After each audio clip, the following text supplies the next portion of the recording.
Hello, everyone, and welcome to another series of lessons from the Georgia Department of Education for Music Technology. This month, we're going to be diving into microphone usage. All right, I know that there's no possibility. There's no possibility that I'm the only gearhead nut in the music technology community because we're all gearheads or we wouldn't be in the music technology community, right? Y'all are all with me, right? I hope. I wish this was interactive, but it's not. So, if you're a gearhead like me, maybe it's one of the big reasons that you decided to join the music technology field in general, is you just like hanging out and trying a whole bunch of different gear. I love it. We're going to talk about why, how, and what you should share with your students as you teach about microphones. So, let's dig in. All microphone usage has to start with some kind of sound wave. So a sound wave is the compression and the refraction of air molecules in the air around you. So there's some kind of pushing together and some type of pulling apart, and this is a form of mechanical energy, acoustical mechanical energy, that is this fluctuation of air molecules as they push and pull on your eardrums.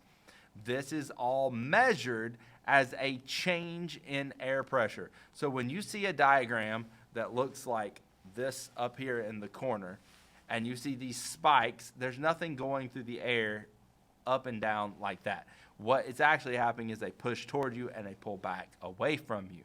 But that diagram shows you moments where it's more compression and moments of refraction or pulling away. So it's important to understand that. Sound waves, as they come to your ears, all have to be put together in some kind of analog way. So analog in its most basic terms means continuous signal. Much like the clock you see right here, and especially the Rolex, has the smooth sweeping second hand. That smooth sweeping second hand is analog time. There's no point in time where that isn't measured and accurate, as opposed to, say, your cell phone. And your cell phone has a digital clock on it. And the smallest step that most of your cell phones are going to show on the front screen is a minute. So there's no way to judge by looking at your cell phone where in between that actual minute all the moments occur. It's just by discrete step or equally spaced steps, and that's digital.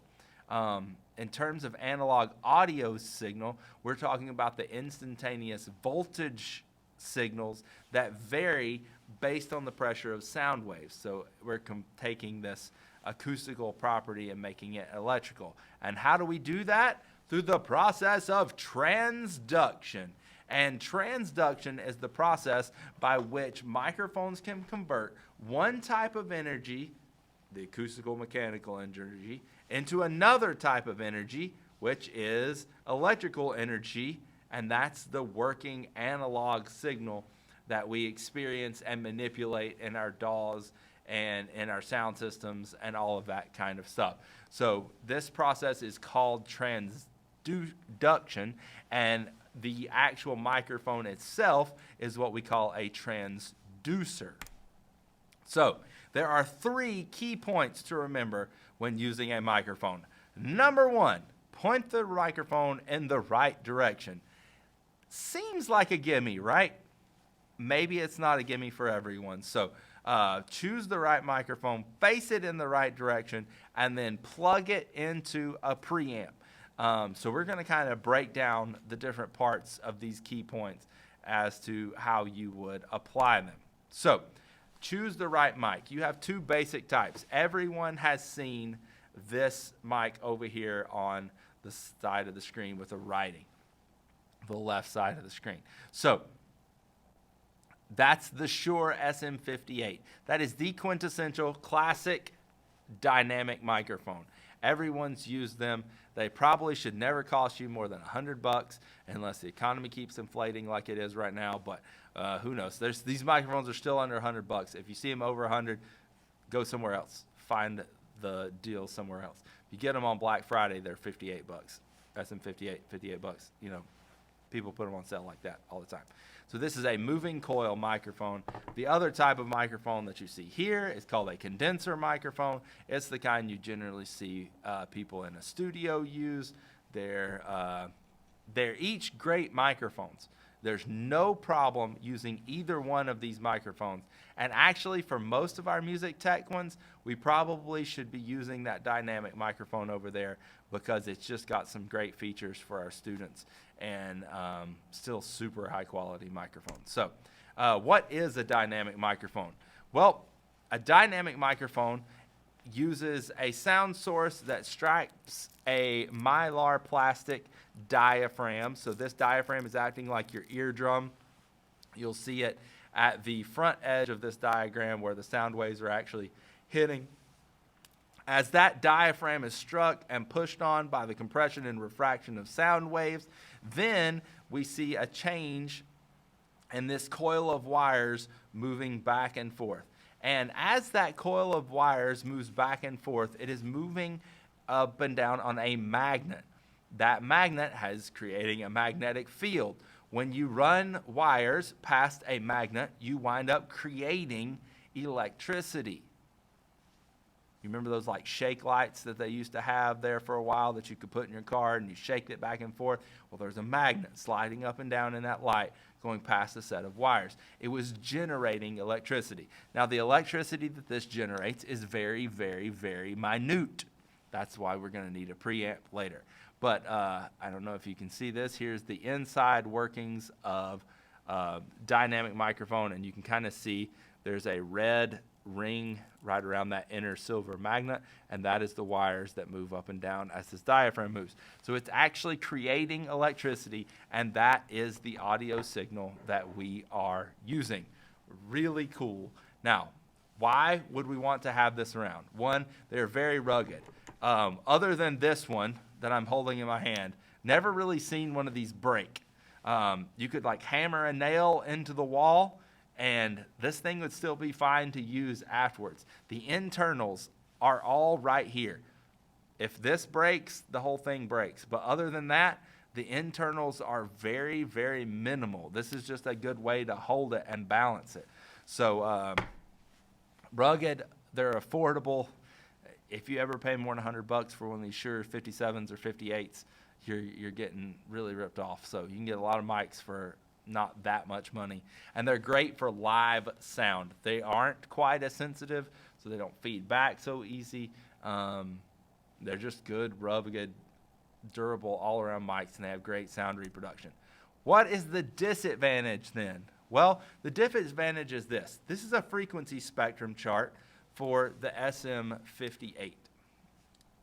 So you'll notice it doesn't do a very good job on extremely low sounds or extremely high sounds. But everything in the middle kind of gets a pretty good balance. It even gives a nice little airy boost up here in the 5 and 6K range. It could have some sibilance issues, but overall, not bad. You're going to hear a great quality product out of this microphone. All around. Instruments, if you're doing instruments, you probably want to pick the SM57, which is a slightly different version, a little bit flatter frequency response, but still doesn't do the extremes very well. It's also, because it's plastic, is not quite as sensitive for capturing that subtle nuance, but, you know, it still does in a pinch. This is the condenser microphone. Dun, da, da, da, da, da, da. This is the one you see generally in a studio. And everybody wants to have these laying around because they're so great and they are fantastic microphones. So in this diagram you see, there is at the front edge a capacitor. And that capacitor is generally has two plates, a front plate and a back plate. And they are gold plated. They are very, very sensitive. And because they're a harder material, sound impacts them a little more readily, and you're able to get more nuance and subtleties out of the sound. A lot of them are actually gold-plated, so it's like, hey, this is pretty cool. So what has to happen for the capacitor to work is a capacitor like stores electricity kind of like a battery in a way. So the battery sends electricity through the channel to this capacitor. And as the capacitor is pushed on, the signal begins to change. You begin to slowly fluctuate the voltage of the outgoing signal. So when the capacitor is pushed together, you get a little bit higher voltage. When the capacitor is pulled apart, you get a little bit lower voltage. So this changing electricity band that's going through the capacitor is how we're getting that electronic signal to come into the system.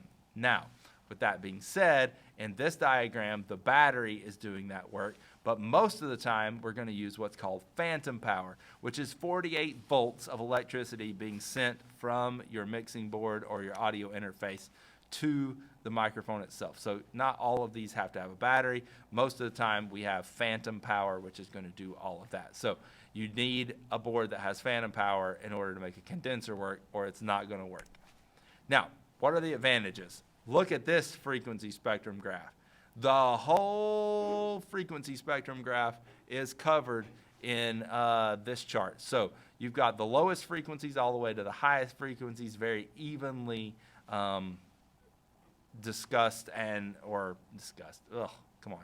represented. So we've got that. That's an extreme advantage for what we're able to do. So we're able to get nice, even sound across all different frequencies. These are great because they're extremely sensitive, and because of that, you can get a lot of subtle musical nuance and get that nice, warm, rich sound that condensers are known for.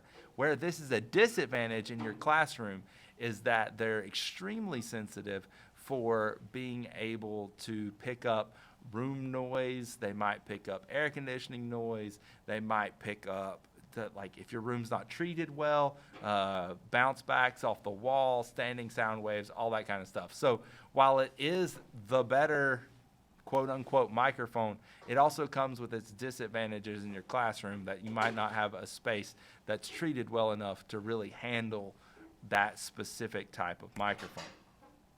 The disadvantages here, they're often too sensitive for live performance. They will feedback really easily.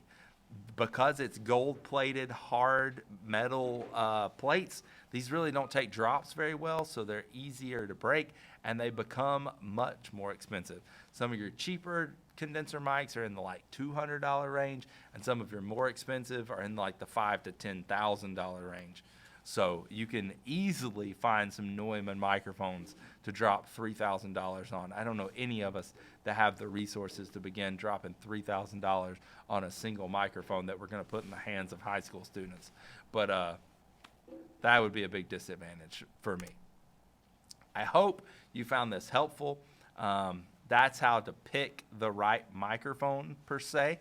You got to know your source and what you're going to record, but we're going to cover more about the microphone and how to really make the best of it in the next couple episodes with the Community for Music Technology. So I hope you'll come back and see a little bit more about how we're going to break this down in the next episodes. Thanks for watching. See you soon.